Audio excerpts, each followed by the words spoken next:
السلام علیکم. میں اپنے یوٹیوب چینل اردو سیکھیے نورین کے ساتھ میں آپ سب کو خوش آمدید کہتی ہوں. امید ہے میرے چینل آپ سب کو پسند آیا ہوگا اور میری ویڈیوز آپ کے لیے آسانی کا باعث بنی ہوں گی. اگر میرا یہ چینل آپ کو پسند آئے تو اسے لائک اور شیئر ضرور کیجیے گا. شکریہ. آج ہم جماعت ہشتم کا سبق خدا اس وقت یہ چاہتا ہے کا اگلا حصہ پڑھیں گے. کیا انہیں فروخت کرو گے؟ بادشاہ نے کہا. نہیں، یہ فروخت کے لیے نہیں ہے. کسان نے گرج کا جواب دیا، یعنی گرجدار اور غصے والی آواز میں. تو پھر کاہے کے لیے ہیں؟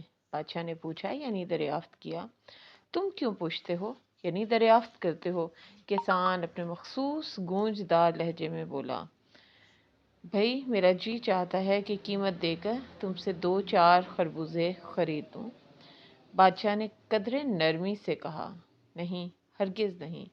تم تو کیا یہ خربوزے کوئی بھی نہیں لے سکتا، بلکہ خود میں بھی نہیں لے سکتا.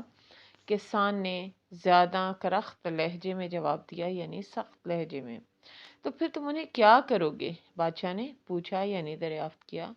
دیکھو، یہ خربوزے میں نے فقط یعنی صرف بادشاہ کے لیے بوئے ہیں، یعنی کاشت کیے ہیں، اور صرف وہی انہیں کھا سکتے ہیں. اسی کے لیے میں نے دن رات پہرا دے کر یہ فصل پروان چڑھائی ہے، یعنی اس کی نشو و نما کی ہے. کسان بولا. بھئی، جتنی قیمت تم کہو گے میں دوں گا. زیادہ نہیں تو ایک ہی خربوزہ توڑ کر مجھے دے دو. میں ایک مسافر ہوں، یعنی سفر میں ہوں، اور کئی دن سے سفر میں ہوں. مجھے سخت بھوک لگی ہے. خدا را مجھ پر رحم کرو. خدا را یعنی اللہ کے واسطے. بادشاہ نے لجاجت سے کہا. نہیں، بالکل نہیں. اگر تم ایسے ہی مالدار ہو، یعنی دولت مند ہو، تو جاؤ منڈی میں. وہاں تمہیں بہت خربوزے مل جائیں گے. وہاں ایک سے ایک بڑھیا مال پڑا ہے، یعنی عمدہ مال. میں اپنے کھیت کے خربوزے کسی کو نہیں دینے کا، یعنی کسی کو نہیں دوں گا. ایک بار کہہ جو دیا کہ یہ صرف اور صرف بادشاہ کے لیے ہیں. کسان تڑق کر بولا. اس پر بادشاہ کی رگیں ظرافت پھڑکی، یعنی اسے شوخی سوجھی، اور اس نے ایک اور سوال داغ دیا، یعنی پوچھا. اگر بادشاہ تمہارے یہ خربوزے قبول نہ کرے تو پھر کیا کرو گے؟ نہ کرے قبول، مجھے اس کی کیا پرواہ ہو سکتی، یعنی فکر. قبول کر لے تو فبہا، یعنی کافی ہے. نہ قبول کرے تو اس کی بھی ایسی کی تیسی، یعنی برا بھلا کہنے لگا. کسان برہم ہو کر بولا، یعنی ناراض.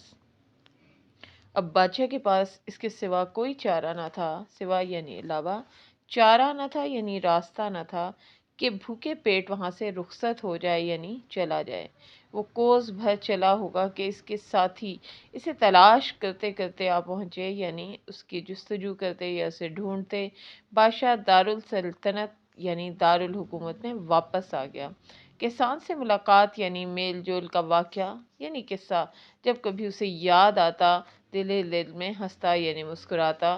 وہ شدت کے ساتھ، یعنی بہت زیادہ بے تابی کے ساتھ کسان کی آمد کا منتظر تھا. آمد آنا، منتظر انتظار کرنا. وقت کے اس اقتباس میں بادشاہ کسان سے پوچھتا ہے کہ کیا وہ انہیں فروخت کرے گا، یعنی بیچ دے گا. لیکن کسان ان خربوزوں کو فروخت کرنے کے حق میں نہیں تھا. وہ انہیں بالکل بھی بیچنا نہیں چاہتا تھا. تو اس پر بادشاہ نے اس سے پوچھا. تو پھر کاہے کے لیے تم نے یہ خربوزے بوئے ہیں؟ تم کیوں پوچھتے ہو، یعنی دریافت کرتے ہو. کسان بادشاہ کے بار بار سوالات کرنے کی وجہ سے کافی الجھن کا شکار ہو چکا تھا، اور اسے شدید غصہ آ رہا تھا کہ بلا وجہ بادشاہ اس کا وقت ضائع کر رہا ہے. اس لیے کسان نے اپنے مخصوص گونجدار گرجدار لہجے میں اس سے پوچھا. بھئی، میرا جی چاہتا ہے کہ قیمت دے کر تم سے 2-4 خربوزے لے لوں. تو بادشاہ نے قدر نرمی سے اپنا مدعا بیان کیا، اپنا مقصد بیان کیا کہ چونکہ وہ 2 دن 2 راتوں سے سفر پر ہے، اس لیے وہ 2 خربوزے خریدنا چاہتا ہے تاکہ اپنی پیٹ کی بھوک بجھا سکے. لیکن کسان اس کے بار بار اصرار کرنے پر بھی اسے خربوزے دینے کے لیے تیار نہیں ہوتا، اور وہ اسے کہتا ہے کہ نہیں، ہرگز نہیں. تم تو کیا کوئی بھی یہ خربوزے نہیں خرید سکتا، بلکہ اگر میں خود بھی انہیں کھانا چاہوں تو نہیں کھاؤں گا. کسان نے بڑے کرخت لہجے میں، بڑے سخت لہجے میں اسے جواب دیا. تو بادشاہ نے پھر اس سے پوچھا کہ تم جو یہ فصل بو کر بیٹھے ہو اور تم نے اتنی محنت کی ہے تو پھر تم ان کا کرو گے کیا؟ اور تم نے اتنی محنت کیوں کی ہے؟ تم نے یہ خربوزوں کے کھیت کیوں اگائے ہیں؟ دیکھو یہ خربوزے میں فقط بادشاہ کے لیے بوئے ہیں اور صرف وہی انہیں کھا سکتا ہے۔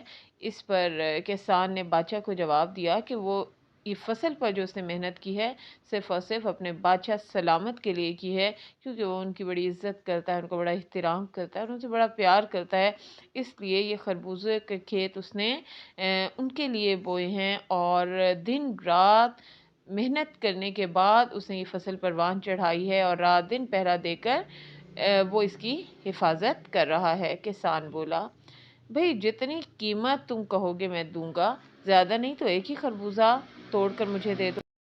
لیکن بادشاہ چونکہ بھوکا تھا اس لیے وہ اس کی منت سماجت پر اتر آیا اور اس سے درخواست کرنے لگا کہ وہ جتنی قیمت چاہے وہ اسے لے لے، زیادہ نہیں تو صرف ایک ہی خربوزہ دے دے، کیونکہ وہ مسافر ہے اور کئی دن سے سفر میں ہونے کی وجہ سے اسے سخت بھوک لگی ہے۔ اس لیے بادشاہ نے لجاجت سے اسے کہا، بڑی منت سماجت کرتے ہوئے کہا کہ خدا را اسے پر رحم کرے اور ایک خربوزہ اسے دے دے۔ نہیں، بالکل نہیں، اگر تم ایسا ہی مالدار ہو، اتنے ہی دولت مند ہو تو جاؤ منڈی سے خربوزے خریدو، وہاں تمہیں بہت خربوزے مل جائیں گے، ایک سے ایک بڑھیا مال ملے گا، عمدہ مال ملے گا، اور میں اپنے کھیت کے خربوزے کسی کو نہیں دوں گا، ایک بار کہہ دیا ہے اور یہ میں نے صرف اور صرف بادشاہ کے لیے اگائے ہیں، اس لیے میں کوئی بحث نہیں چاہتا اور بلا وجہ کی تکرار نہیں چاہتا۔ کسان نے تڑک کر یعنی غصے بھرے لہجے میں کہا کہ وہ کسی بھی قیمت پر یہ خربوزے فروخت نہیں کرے گا۔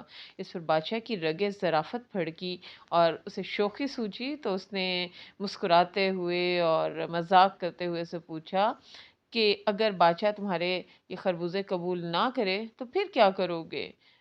تم نے تو بڑی محنت کی ہے اور مجھ سے تم اتنی بحث کر رہے ہو، ایک بھی خربوزہ تم اس فصل کا مجھے دینا نہیں چاہتے، لیکن جس کے لیے تم یہ خربوزے اگا رہے ہو اگر اس نے ہی لینے سے انکار کر دیا اور تحفہ قبول کرنے سے انکار کر دیا تو پھر کیا کرو گے؟ نہ کرے قبول، مجھے اس کی پرواہ نہیں، قبول کر لے تو فبہا، نہ قبول کرے تو اس کی بھی ایسی کی تیسی۔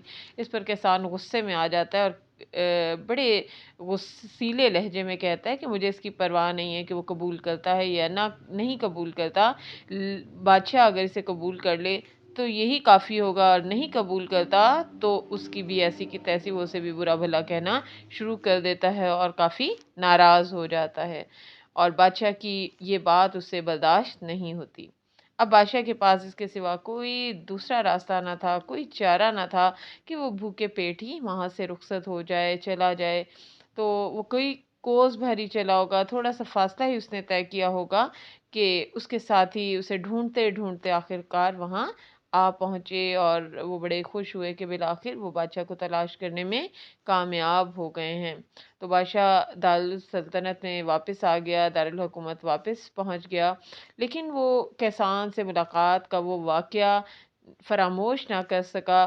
وہ واقعہ اس کے ذہن میں محفوظ رہ گیا اور وہ جب بھی اسے یاد کرتا تھا تو دل ہی دل میں بڑا ہنستا مسکراتا اور کسان کا وہ غصیلہ اور مخصوص گونجدار لہجہ وہ کبھی فراموش نہ کر سکا، اور اس کے ساتھ ساتھ وہ شدت کے ساتھ بہت زیادہ بےتابی اور بے چینی کے ساتھ کسان کی آمد کا منتظر تھا کہ کب کسان آئے گا اس کے سامنے اور اسے وہ خربوزے تحفتاً دے گا جو اس کی منت سماجت پر بھی وہ اسے دینے کو آمادہ نہ تھا، بلکہ اپنی فصل میں سے ایک بھی خربوزہ اسے دینا نہ چاہتا تھا، اور کہاں اس نے یہ فصل صرف اور صرف بادشاہ کے لیے اگائی تھی، اس سے وہ بےتابی سے اس کا انتظار کر رہا تھا۔